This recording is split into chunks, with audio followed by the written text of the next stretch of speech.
The impeachment is over. Now the real political risk begins. This is Verdict with Ted Cruz.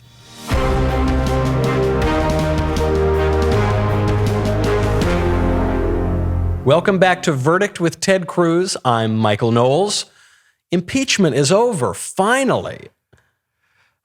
Now you can get a good night's sleep? Now we can get a good night's sleep, but actually, we were talking about this a little bit last episode.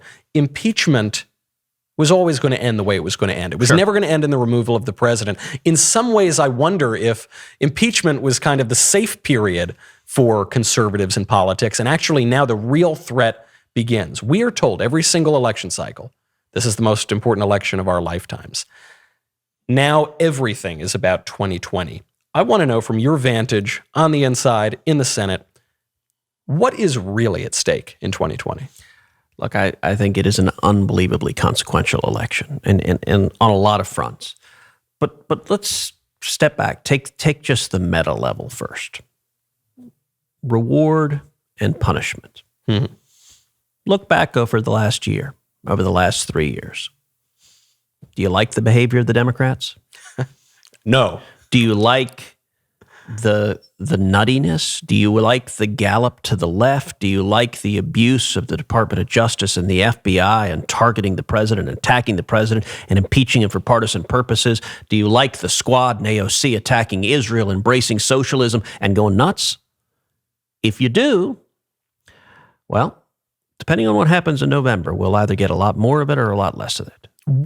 Obviously, they've run far to the left. What could happen, though? I mean, just beyond more crazy AOC tweets and speeches. If the Democrats are rewarded in November, if they have a good election day, everything we've seen now gets amplified, and it gets amplified tenfold. Politicians are not complicated creatures. They react to incentives. If something works, they do it again. They do if more. If it works again, they do more of it. They do more of it. And by the way, if it doesn't work, they stop doing it. If they get punished, look, it's a little bit like when your dog takes a crap on the sofa. If you whack him with the newspaper, he'll stop doing that. Politicians need to be whacked with newspapers more. I think that's an issue that everybody could get behind in the whole country. I am all for it. Except the problem is the newspapers work for the Democrats, so they're not going to whack them. And we could take a total digression and go Joe Pesci, Goodfellas, and whacking politicians, but that's a really bad idea. That's bad. Now we're going to get banned from Twitter. This is actually something I want to ask you about too, yes. but okay. I interrupt. Let me give an example. Why do you think it was that Barack Obama was never impeached? Because John Boehner refused to do it? Yeah, but why? I don't know why. Because the Bill Clinton impeachment didn't go well. Huh. So Bill Clinton's president, Republicans impeach him. They got all energized. They bring the impeachment, and what happens? Bill Clinton's approval rating goes up. And Republicans' approval rating goes down. Bill Clinton loves it because the American people say, look, this guy's actually focusing on what we care about, and who are these crazy Republicans that are focused on just a partisan fight? Well, so fast forward to the Obama administration. Listen, there were grassroots activists asking all the time, impeach Obama. Now, I'll be clear. I never thought we should impeach Obama, but I would get asked, and this is, I ran in 2012. I'd never been elected to anything. I mean, the first thing I've ever been elected to in my life is Senate. So I'm running. I'd be with activists, and they'd say, why don't we impeach Obama? And you know, I'd usually say, I wouldn't necessarily argue with them just because it's not a bad idea. It's not a good idea to get in a fight with like grassroots activists. The people you're asking their votes for, But the answer I would usually give is, you know what? It's better. The better solution is beat him at the ballot box. Right. That rather than use impeachment, trust democracy or trust the democratic republic we have. We're not a pure democracy, but trust the democratic checks. So what that means, and by the way, every Republican had accepted in Congress, it was received wisdom. Impeaching Clinton was a disaster. We don't want to do it again. That's why that's why they didn't go down that road.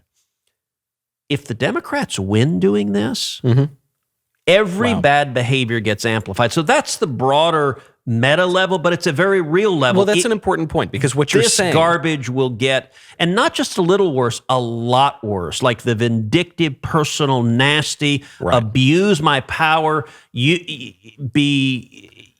everything for partisan gain, rip the State of the Union speech.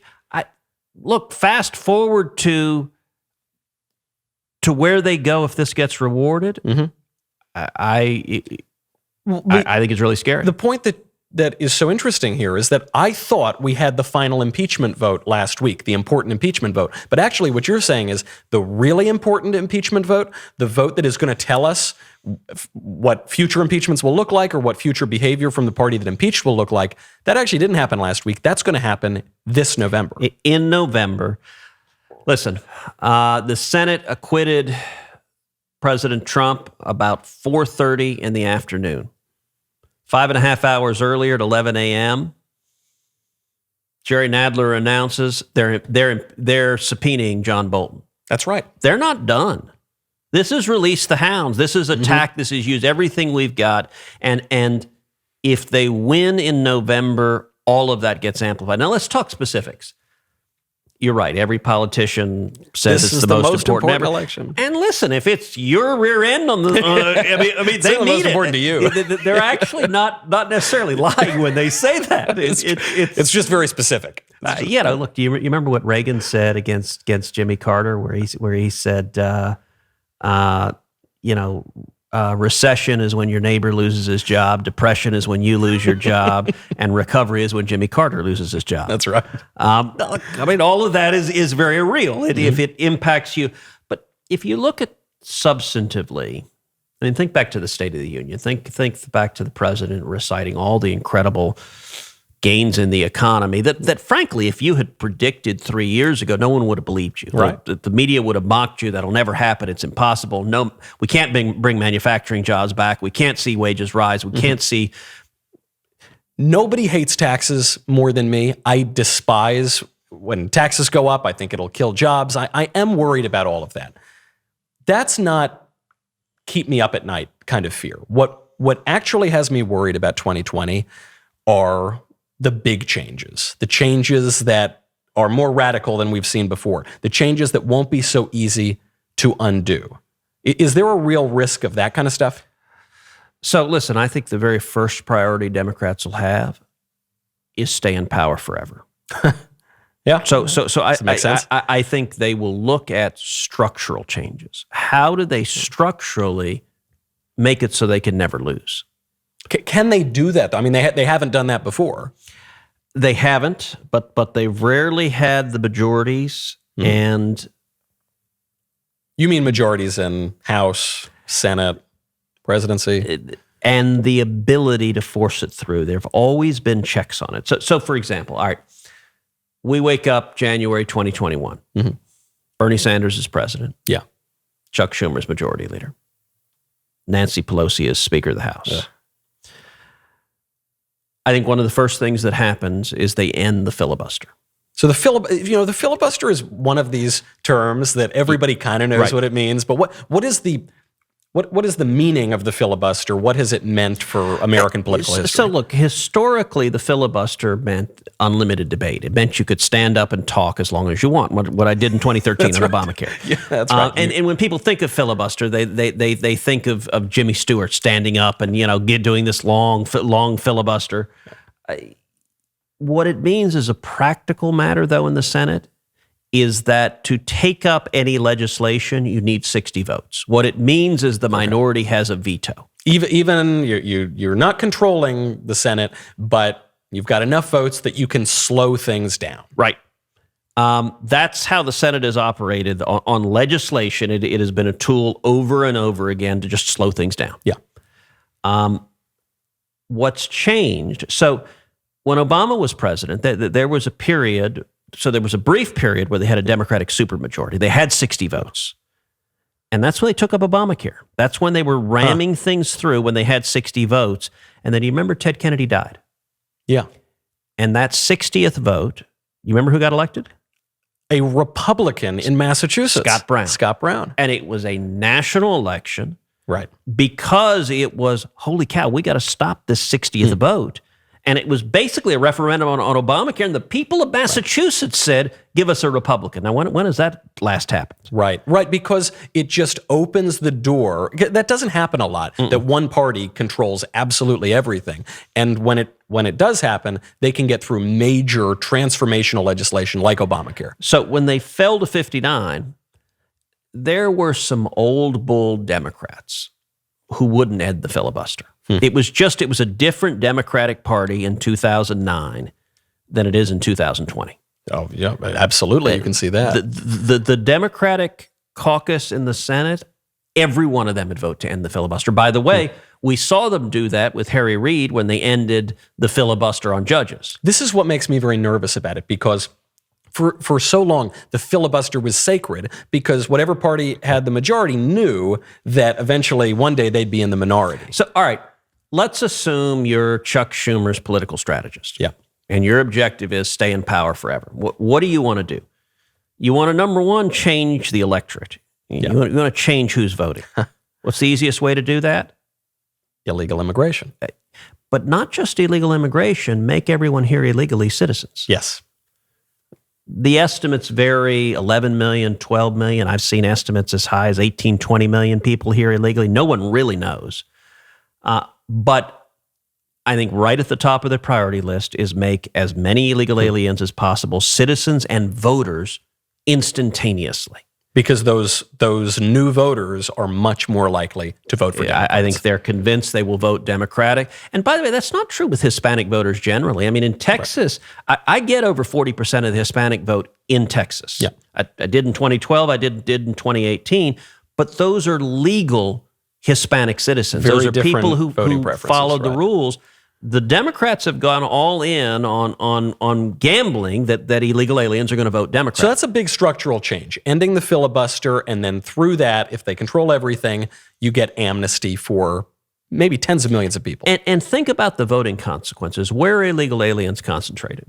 Florida. Yeah. Florida turns bright blue and never votes Republican again. Texas becomes a Democratic state. North Carolina, Colorado, Arizona, New Mexico. If Republicans lose Texas, we're never becoming president again. It's game right? over. Yeah. If they do just that, let's assume they do nothing else. They enact the filibuster and they make 12 million illegal alien citizens. That's it. Game over for us at the national level. And you don't think Chuck Schumer and Bernie Sanders want to do that? Right, of course. So let's talk about the Senate. If they take the Senate, let's assume they have 51, 52 Democratic senators. I think high on their list, get more Democratic senators. How do you get? Are you going to annex Greenland? They won't do that. Trump wants mostly because they made fun of Trump for it. I have to admit, it was a very interesting idea. But you know what they can do? They can make the District of Columbia a state. Washington, D.C. Washington, D.C. And by the way, Washington, D.C. is like an 85% Democratic city. You want a state guaranteed to elect Democrats for all eternity. D.C. as a state would be the most liberal state in the country. And they've proposed it before. Joe Lieberman proposed it right before he left the Senate. And so if you're Chuck Schumer, you make D.C. a state and suddenly you get two brand new Democratic senators that will never lose. Right. Puerto Rico becoming a state. Now, it's interesting. There's some debate. You get debate whether if Puerto Rico is a state, would they elect Republicans? Would they elect Democrats? I don't know the answer to that, but I can tell you the Democratic Party thinks they'd elect Democrats. Thinks it would be a win for them. So you could have a situation with some real probability that you add 4 Democratic senators. And then suddenly you're trying to say, how do you get the Senate back? And instead of being down 51-49, you're down 56-49. Yeah. Or 55-49. No one told me there'd be math on this. Okay, so not only that, let's take a big priority of Democrats right now, and I think one of the first bills they would pass if they take control, which is national instantaneous voter registration. Now, look, that sounds kind of boring. Okay, right. Whatever. So right now, it's voter registration is done by the states, and you got to sign up for it. State and local level, and there are a lot of state and local levels that combat voter fraud. Yeah. The Democrats want a federal takeover. They want to put the states and local governments out of the election business. Why? And make everyone immediately an eligible voter because they don't. It's the same reason they fight photo ID. They don't want to see photo ID on voting. Because it's harder to steal elections. You want to talk about structurally ensuring they stay in power. You know, we're seeing them do this at the local level where I am in California, where I am when I'm not in Washington. They pass these laws, motor voter laws, so you get instantaneous registration at the DMV. You even see ballot harvesting. So this idea... Oh, and by the way, I wouldn't put it past them to have electronic voting, to have, number one, a holiday, a mandated federal holiday on Election Day, and electronic voting, because, you know, we've seen how well that worked in Iowa. That worked so great. They'll have the same guy, Robbie Mook, who, what a name. Robbie Mook worked for Mrs. Clinton. He was Hillary Clinton, I guess, her campaign manager. And he was behind that app that completely botched the Iowa caucuses. So instead, we'll just have the entire elections run through an app. But don't worry, if it's not Democratic operatives running the app, it'll be big tech. Because we can trust big tech to be in charge of our elections. They would never censor conservatives, have a political bias. And as bad as they are now, in a Democratic, in a Bernie Sanders administration, they would, I am not exaggerating when I say this podcast could very well be off the air. Well, because social media, these big tech companies, they go after conservatives even when the Republicans have the Senate, when you can grill them, drag them to the Capitol. Which I've done a bunch of times. Which you have, in particular, you've done a lot. And when Republicans have the White House. So you're saying there's... And the Department of Justice and the executive branch. Right. So they're nervous. Look, big tech right now doesn't want DOJ to break them up under the antitrust laws. Yeah. You get Bernie Sanders in power, they're going to come in. Look, a lot of the Democrats, do you remember when Mark Zuckerberg testified in the Senate and there were like 45 senators? Yeah. It was the Commerce Committee and Judiciary Committee. I was one of them that grilled Mark Zuckerberg. Just about every senator grilled him, both Democrats and Republicans. It was actually a fascinating moment, but if you listened, it was like two ships passing in the night, because what the Democrats were saying was, why the hell did you let Donald Trump win? So they weren't saying, what the Republicans were saying is, why are you censoring people? What the Democrats were saying is, why didn't you censor them? The Republicans were kind of meandering around like, so what's this internet thingy again? It's a system of tubes. It was not the most effective cross-examination in the history of the Senate. But the Democrats were calling for more censorship. That they were saying, you let these crazy conservatives speak and look what happened. Yeah. And they'll put it in the frame of, let's stop lying. And so they'll tell big tech. Big tech's already going down this road, but imagine it accelerated with the federal government. They define as a lie anything they disagree with. Right. Medicare for all is bad. That's a lie. Where we're just going to say you can't lie, and that means you can't disagree. Did you ever read 1984? I did. Yeah. George Orwell. So I actually read 1984. In 1984, I was in 8th grade. I actually thought it was totally cool. Mr. Waugh was our teacher, and he assigned 1984 in 1984. We're all like, all right, that's kind of cool. But you remember the propaganda? We're at war with Eurasia. We've always been at war with Eurasia. This is the totalitarian government. They're always just saying we're at war with Eurasia. We've always been. But then they switch it. They switch it to right. and suddenly what was said in the past is no longer operative. Right. Big tech has that kind of power. They control information. They control the flow of information. Disappear you. Yeah. And then throw in, all right, economic policies, not just repealing the tax cuts, massive new taxes. Yeah. I mean, crushing new taxes. Yeah. Regulatory. All right, who do you think will be EPA administrator? I dread your answer. How about AOC? Oh no! And I'm not exaggerating. If you have a President Sanders or a President Warren, why wouldn't they put someone like Alexandria Ocasio-Cortez in? So when I asked you what was at stake here, I was kind of hoping you would just tell me they're going to raise your taxes, and I'm going to hate that, but I'll get over it. This is sufficiently terrifying that before all of this happens and they shut down everybody who writes into the mailbag?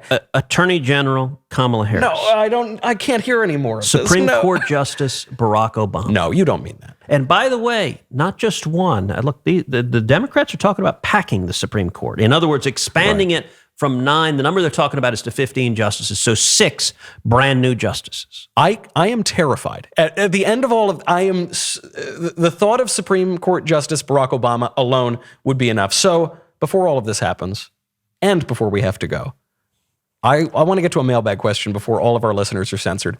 From Bill. What is the most important thing for you to accomplish in the Senate after all of this impeachment stuff blows over?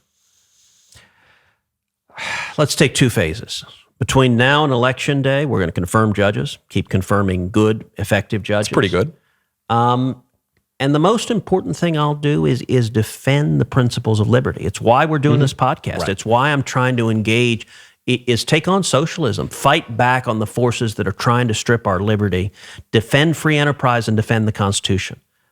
More broadly, in terms of policy, the legislation I'm most proud of having passed is legislation that I introduced as part of the tax cut bill that expanded school choice. I think school choice, it is the most important civil rights issue facing America. Now, for a lot of people, it's their only ticket out of poverty. And, you know, President Trump, during his State of the Union, called on Congress to pass my school choice legislation, that it's $100 billion in federal tax credits for businesses and for individuals that contribute to scholarship granting organizations that are giving scholarships to kids K through 12 and also to adults in vocational training.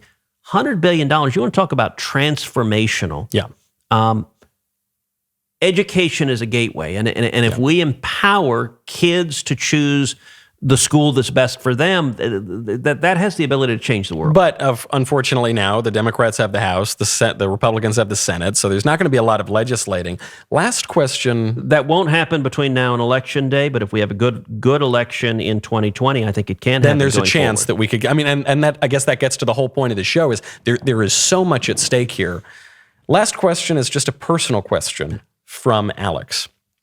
Does it bother you that the impeachment vote could have been taken 3 minutes after the start of all of this, and it would have produced the same results? You know, it actually doesn't. There was a lot of debate early on and online about should we do a motion to dismiss at the outset. Yeah. And I thought that was an ill-advised strategy. Why? A couple of reasons. Number one, if we'd done a motion to dismiss at the outset, I think we probably would have lost it. Huh. I think some of the wobbly Republicans that we had to work to get, they weren't there at the outset of this. Right. We had to get them They there. wanted the process to play out. But number two, we all saw that the House was a kangaroo court. Yeah. I don't think it actually would have served the Constitution or the country for the Senate to be seen as a kangaroo court, or in fact be one. And so just throwing it out on day one, I think we had a responsibility to say we're going to do a fair trial. Mm-hmm. The House has voted. That constitutionally is a big deal. Even if you did it abusively, it's a big deal when the House votes out articles of impeachment. We're going to have a fair trial. We're going to hear from both sides. You can present your case. We will listen to your case. And we're going to follow the law. I think that was the right way to do it. And the other reason why I like it, just personally, is because by dragging it out, it actually was very instructive. I guess that's the whole point of this podcast, was to be instructive on what is really happening, what impeachment means, how it works. Unfortunately, this episode of the podcast has instructed me of all the many horrors that could befall us after November, so I'm probably not going to sleep between now and our next podcast, but it's a lot to think on, and it's important to know what the stakes really are. That's all the time we have. I'm Michael Knowles. This is Verdict with Ted Cruz.